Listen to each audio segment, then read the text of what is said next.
ini tadi tidak saya jelaskan karena kan beliau kan seorang profesor. Sesuai dengan Greenflation adalah inflasi hijau. Sesimpel itu. Gus Muhaimin ini lucu ya.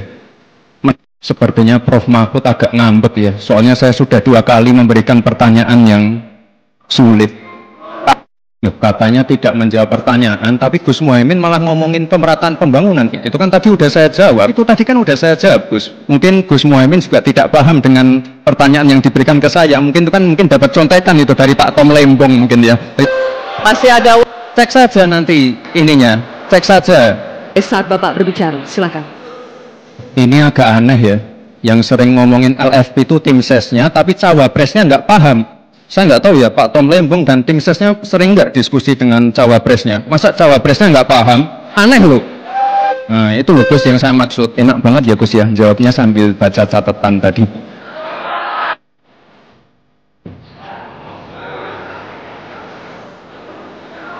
Saya lagi nyari jawabannya Prof Mahfud. Saya nyari-nyari di mana ini jawabannya. Kok nggak ketemu jawabannya? Nah gitu dong Gus, jangan terlalu tegang kayak waktu debat cawapres pertama kemarin. Saya jelaskan juga nggak apa-apa. Terima kasih. Terima kasih Bapak Gibran Rakabuming Raka. Ini anak ini minta diapain yo. Sudah. Bunda Mami maunya gimana? Bener-bener like father like son. Gak usah ditutup-tutupin. Papi Sinuwun selama jadi raja banyak melakukan kesalahan. Kalau nggak hati-hati, bukan hanya Papi Sinuwun yang masuk penjara. Kita semua bisa meringkuk di bui ketika Papi Sinuwun lengser nanti. Supaya semua aman dan selamat, Lesmono harus jadi raja. Tapi anakmu belum cukup umur. Undang-undang tidak membolehkan. Papi Sinuwun ini memang bodoh bener ya. Itu soal gampang. Urusan undang-undang nanti biar diatur Paman Sengkuni. Aku nggak mau Bunda Mami. Udah, diam kamu. Iya, aku diam. Ini Bunda Pak Gorila sih ya. Cerewet kamu.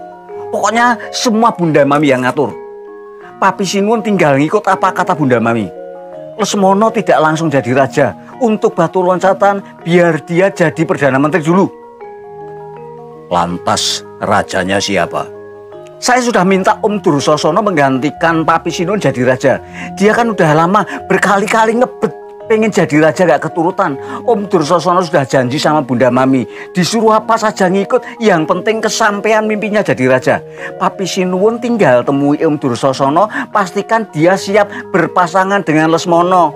Oh, jadi bukan aku yang jadi raja, tapi Om Durjono ya Mami. Hus, Dursosono kok Durjono? Durjono itu maling, tahu nggak? Kan memang kita semua maling Bunda Mami. Ini anak cangkemmu itu bisa diatur nggak sih? Anak ini lidahnya bener-bener konslet kalau nggak diawasi. Jujur saja orang-orang itu nggak salah. Kamu ini memang samsul, kamu ini blimbing sayur. Udah, itu tumpukan kertas itu dihafalin semua untuk debat besok. Awas kalau kamu tidak hafal ya.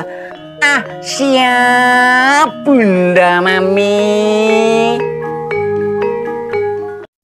Setelah nonton debat cawapres semalam, debat cawapres antara Gibran, Pak Mahfud, dan Caimin gitu ya, saya ternyata jadi jauh-jauh lebih penasaran lagi. Karena ini penilaian kepada anak sendiri. Bagaimana perasaan Pak Jokowi ngelihat anaknya bertingkah pola, bersikap, berucap dengan sangat-sangat buruk sekali.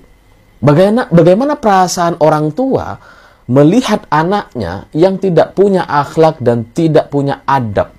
Yang ketika diberikan jawaban dia dengan sangat-sangat licik. Kemudian menganggap bahwa itu bukan jawaban yang benar. Padahal udah benar gitu.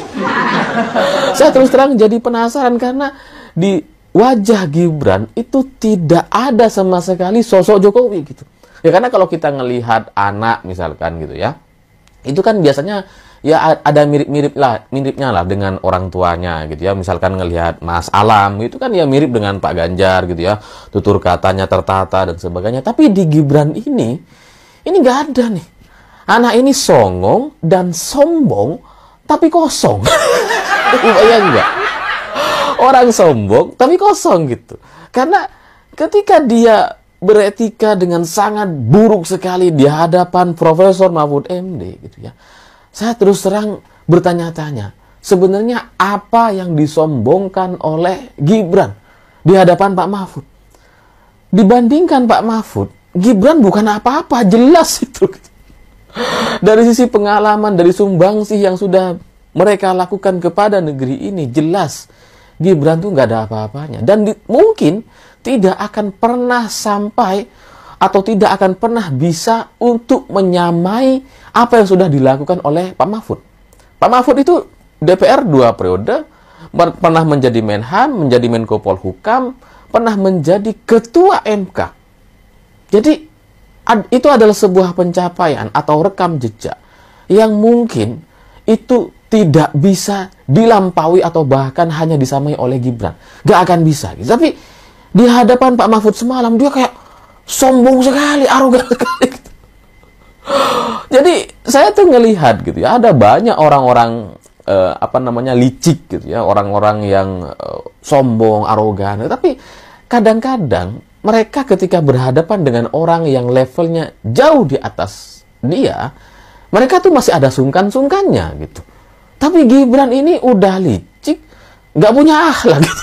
Orang memberikan jawaban, itu kemudian jawabannya dianggap, oh itu bukan jawaban yang benar. Dan selalu memancing-mancing emosi sehingga itu kemudian membuat para pendukungnya tepuk tangan. Wah ini nih. Orang nggak punya adab, mancing emosi, tapi pendukungnya malah bangga.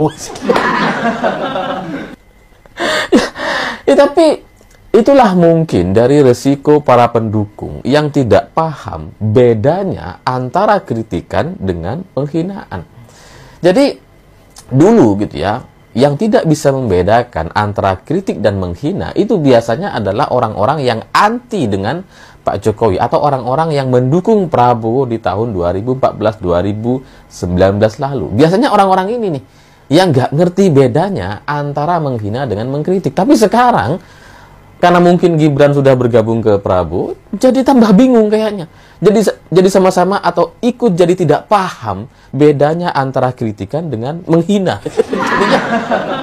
Jadinya dia melecehkan, menghina gitu ya, tapi tidak merasa bersalah sama sekali gitu. Jadi kalau kelakuan minus yang seperti ini gitu ya masih terus-terusan dibela. Ini kayaknya memang para pendukungnya ini udah gila. Ini memang sudah waktunya mereka ke psikolog atau bahkan sudah harus ke psikiater atau rumah sakit jiwa kayak. Debat Cawapres kali ini menurut aku sungguh menarik ya daripada debat Cawapres yang pertama karena sekarang sudah lebih better untuk peraturannya dan lain sebagainya. Nah, tapi ada satu statement yang membuat saya itu tertarik untuk membahasnya, yaitu statement dari kubu 02, Cawapres 02, yaitu Mas Gibran Rakabuming Raka yang ketika ditanyain, yang ketika berstatement itu tentang food estate yang berhasil, beliau mengatakan Pak Mahfud jangan menakut-nakuti rakyat dengan statement food estate gagal, mangkrak. Tapi sorry nih Mas, menurut saya pribadi sebagai rakyat, memang food estate di Gunung Mas, ini tepatnya nih Mas, saya kasih tahu, TWI Baru Gunung Mas Kalimantan Tengah. Karena kebetulan saya beberapa bulan yang lalu sempat ke sana dan saya melihat 600 hektar tanah di sana sudah dibabat habis, gundul, tiada sisa, tiada nampaknya sama sekali. Itu tidak ada hasil apa-apa. Dan di sana itu ditanamnya singkong. Singkong Mas, singkong. Terus kenapa sekarang yang tumbuhnya itu jagung? Itu jadi pertanyaan besar loh Mas. Untuk membabat itu habis, untuk menanam itu singkong, itu tuh butuh dana yang gak sedikit. Itu butuh dana yang sangat banyak. Dan belum lagi banyak rakyat yang dirugikan, banyak warga di sana yang dirugikan. Contohnya mereka kehilangan lapangan pekerjaan, mereka ketika musim hujan harus sekarang banjir. Kayak gitu Mas. Yang menjadi pertanyaan adalah, kenapa yang ditanam singkong sekarang tumbuhnya jagung? di polybag pula. Gimana? Apa nggak petani menangis? Jagung itu adalah tanaman yang paling mudah. Paling mudah, Mas. Sekarang ditanam di polybag. Kira-kira apa yang salah? Jadi jangan membohongi rakyat dong, Mas. Bilang kalau food estate di sana berhasil.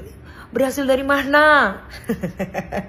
Jangan gitu, Mas. Memang program food estate yang di Gunung Mas itu dianugerahkan, bukan dianugerahkan, diamanatkan Pak Jokowi kepada Pak Prabowo. Tapi kalau memang gagal ya ngomong gagal aja, gitu loh. Nggak usah pura-pura, nggak usah ngebohongin publik gitu loh, Mas. Belum lagi nih, kalau masyarakat tahu nih, PT yang membawahi proyek food estate. Coba deh, kalau masyarakat kepo, cek aja di situ. Struktur yang ada di dalam PT yang memegang proyek food estate TWI Baru Gunung Mas Kalimantan Tengah. Nih, dicek biar masyarakat tahu. Googling mulai sekarang, dicari PT apa, di dalamnya ada siapa.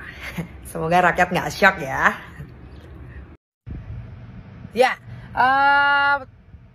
debat kedua Cawapres telah selesai, alias debat keempat menurut KPU RI sudah selesai. Berarti sudah tidak ada debat lagi Cawapres yang akan melenggang untuk pemilu besok Februari. Nah, setelah debat kemarin, saya bisa menyimpulkan bahwa hanya Mas Gibran Rakabuming Raka atau Cawapres dari paslon nomor 02 yang paling konsisten dari debat pertama sampai debat kemarin malam. Selamat Mas Gibran. Tapi jangan bangga dulu. Konsisten yang saya maksud itu bukan konsisten yang positif, Mas. Tapi konsisten ngejawab yang ngawur. Bukan jawab berdasarkan data. Sorry nih ya, kalau kata Pak Prabowo, sorry ya, Mas Gibran. Mas Gibran itu rata-rata menjawab pertanyaannya tuh ngawur. Nggak berdasarkan fakta. Apakah memang itu karakteristik seorang Mas Gibran? Yang penting saya menjawab, yang penting saya kelihatan keren, yang penting saya kelihatan bisa menjawab semuanya, kayak gitu. Memang itu ya tujuannya debat. Tapi sorry Mas, jangan membohongi publik. Dari sekian banyak jawaban Mas Gibran, ada beberapa yang itu tidak berdasarkan fakta. Jadi saya ingin membuktikan, saya ingin mengungkapkan fakta yang ada. Biar masyarakat di luar sana tidak mengalami menerima informasi yang salah. Oke, contoh kenapa saya bisa ngomong Mas Gibran jawabnya ngawur. Nah, gini, yang pertama soal masalah tambang ilegal. Mas Gibran ngomong, seperti cool banget nih ngomong. Soal tambang ilegal, solusinya cuma satu, cabut aja izinnya. Hello, Mas Gibran lupa ya, ilegal itu tidak berizin. Gimana mau nyabut izinnya kalau itu sudah tidak berizin? Coba, logikanya di mana? Belum lagi Mas Gibran membahas soal impor minyak, ekspor minyak. Tuh, B35 dan B40. Halo, Mas Gibran kayaknya memang bener-bener kurang riset deh. B35 itu baru diimplementasikan kemarin Februari 2023. Dan B40 itu baru mau diuji. Jadi jangan membodohi rakyat, Mas. Seakan-akan menjawab dengan cepat, menjawab dengan tengil, tapi ternyata tidak sesuai dengan fakta yang ada. Belum lagi yang membahas tentang pembebasan lahan adat, hutan adat. Mas Gibran bilang dengan pesantainya berdasarkan fakta, pemerintah Indonesia tahun 2023 sudah membebaskan sebanyak 1,5 juta hektar lahan tanah adat, hutan adat. Tapi faktanya yang tercatat itu hanya sebesar 224 ribu hektar sekian yang dibebaskan. Hah. Jadi kalau menurut saya ya lebih mending yang Mas Gibran bilang Caimin bawa contekan ya. Yang penting berdasarkan fakta, nggak ngawur. Kelihatannya menjawabnya dengan lugas, kelihatannya kenceng, tapi ternyata ngawur. Itu enggak sih, karena itu pemelintiran informasi kalau menurut saya. Belum lagi itu secara ilmu ya, secara ilmu nih kita ngomong itu aja juga nggak sesuai fakta. Kita sekarang ngomong sesuai adab dan etika. Mas, sorry, kita sama-sama orang Jawa, tapi saya malu. Kita sama-sama anak muda. Saya juga malu, Mas, sebagai anak muda orang Jawa melihat kelakuan Mas Gibran waktu debat kemarin. Menurut saya Mas Gibran tidak menampilkan seorang anak muda yang beretika, bahkan berasal dari Jawa. Setahu saya, Jawa, apalagi Solo, itu adalah mereka mempunyai tata krama, unggah-ungguh kalau kita ngomong orang Jawa. Tapi Mas Gibran kemarin tidak menampilkan itu sama sekali. Saya sebagai anak muda malu loh Mas. Jangan sampai orang berpikiran, oh ternyata anak muda tuh seperti ini ya, hanya karena menilai Mas Gibran. Jadi besok saran saya, karena debat ini sudah selesai, besok kalau ada undangan terbuka dari manapun, tolong hadir, diklarifikasi Mas. Dan saran saya, jangan lupa pelajarin dulu sebelum adakan debat. Oke?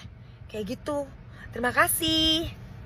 Kalau kita mau jujur ya, secara objektif, Mas Gibran adalah pemenang debat di malam ini. Sangat artikulatif, penuh dengan data-data, argumentatif, kemudian juga punya adab debat yang baik kan, menjadikan debat ini sesuatu yang menyenangkan. Dan Mas Gibran membalikan persepsi kan, selama ini seolah-olah takut debat, padahal kan memang panggungnya itu di momen KPU yang resmi seperti ini. Oleh karena itu, anak-anak muda se-Indonesia sudah melihat malam ini bahwa usia muda itu punya kekuatan, ya salah satunya diperlihatkan oleh Mas Gibran. Pada akhirnya, semua terbongkar dengan sendirinya.